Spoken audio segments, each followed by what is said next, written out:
Now let's understand the four-step approach to solving critical reasoning questions effectively. Step 1. Identify the context. The first and most important step is to understand the context of every statement. For this, we use a smart strategy called make global local. This strategy is extremely crucial. Think of it as watching a movie. Just as every scene contributes to the overall story, every statement in a CR passage contributes to the context. Unless you understand the story, you cannot correctly evaluate the argument. Step 2. Find the conclusion. Once the context is clear, identify the author's conclusion. Ask yourself, what is the main point that the author is trying to prove?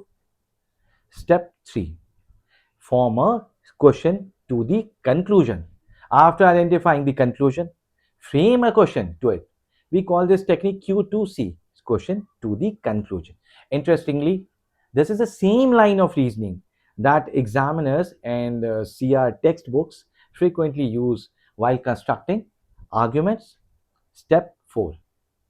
Place the options on the number line. Finally, evaluate each option and place it on the strengthening weakening number line. Determine whether it most strengthens, mildly strengthens, remains neutral, mildly weakens, or most weakens the argument. To master these concepts through live practice, we conduct online CR sessions every Sunday with MBA aspirants.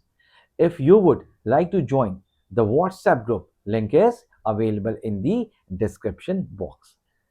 Thank you so much.